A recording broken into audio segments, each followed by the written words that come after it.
Boxing King Media in association with the Riyadh season. Ben Davison letting some punches go, shadow boxing. What an event! Saturday, he was gonna dig me out there. He was gonna dig me out there. Why didn't you put up fucking towel? Good shit, man. You good? Fraser Clark just telling you why you didn't throw the towel in for Fabio Wardley. So I might as well start with that question. Do you want to answer Fraser's question? Throw the towel and when? For what? And now He's about Fabio Wardley, isn't he? coming to us. There was no point when the towel needed thrown in. Undefeated. Let's talk about this, Ben. Obviously, you've been at a lot of big events, been part of big fights. What do you make of this, the whole setup, and just what Saudi Arabia are doing for boxing? Yeah, like every time, you know, it's phenomenal. It's amazing. It's amazing for the Kingdom of Saudi Arabia. It's amazing for the sport of boxing. So, yeah, special times. You've took on the reins to become Moses Itauma's full-time trainer. So just tell me a little bit about how excited you are to be his trainer and the future for him under your tutelage. Yeah, obviously, look, he's a phenomenal talent, and got to know him, and he's an absolutely wonderful young man. He plays it down sometimes, but he's got a lot of passion for the sport of boxing, which, you know, excites us as coaches. And yeah, it's going to be a special journey, a real special one. When he was signed by Frank Warren, they were talking about making the youngest heavyweight world champion. Have you got the same goal, or do you want to maybe slow it down, or what's the plan? I just think you just have to take it step by step. Like, at the minute, rounds is probably something that he needs. That's sparring and fighting. So, but look, of course, he's got the potential to achieve that. But it's also, you know, there's a bit of a backup queue at the minute. And you just have to take it step by step and see what areas and experience he can gain in that time, and how the land lies. And a quick reflection on yourself. You've got a guy in Anthony Joshua who's currently on the top of the heavyweight division, competing with the best, and you've got the next upcoming kid. That's a big statement on yourself as well as a trainer, to kind of get two fighters that are going to be at top of their game. Or they are. No, we're blessed. We're very lucky to work with talents like Anthony Joshua and Enrico Moses Itauma. Yeah.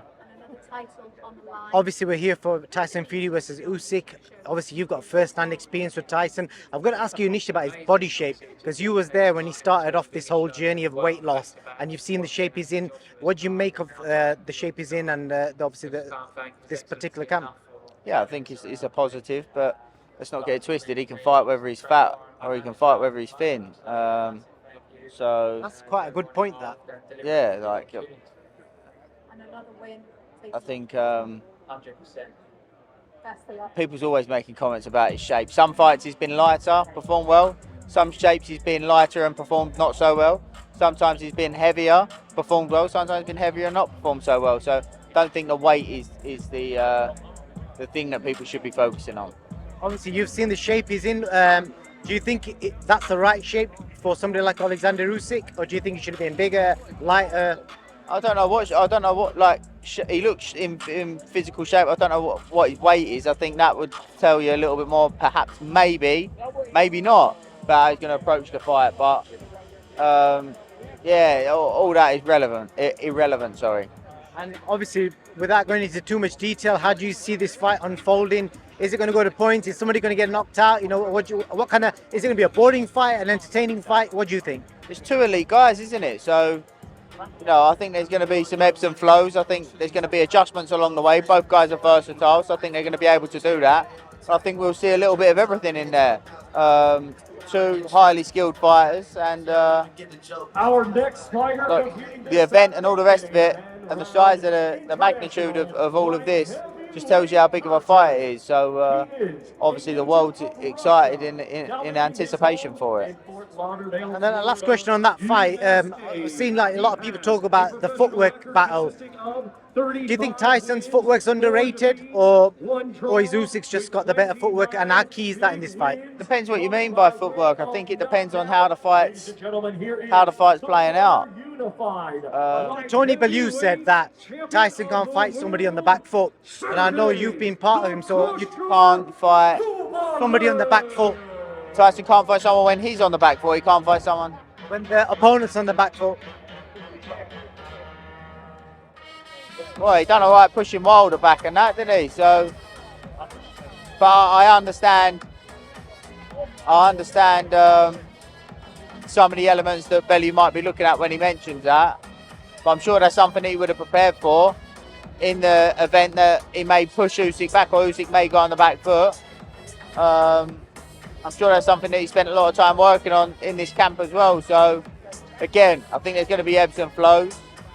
And I think both guys are very versatile. I think they can do a bit of everything. So that's why it's such an intriguing matchup. Can Tyson fight on the front foot? Of course he can.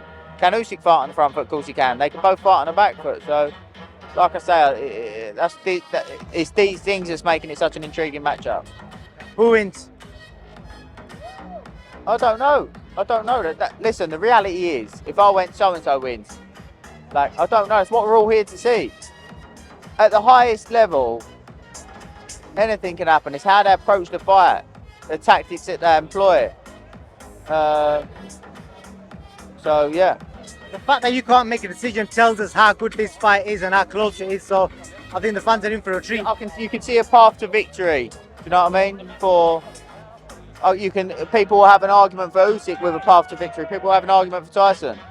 So, yeah. I'm here as a neutral and just looking forward to the event. Last question. All the stuff that happened yesterday obviously has brought a lot of eyes to the event. What did you make of it all? Because I think you were there, you might have just missed it. It's nothing to do with me, so I haven't really got a comment on it. Top man, Ben, I appreciate your time. Anything else you want to say before I let you go? Any news on Lee Wood or anyone else in your gym? There's rumours of a fight for maybe Shabazz as well, all that kind of stuff. News coming soon on the boys, so yeah, looking forward to it. Any new fighters? Not at the moment. Ben Davison, appreciate your time. Thanks, brother.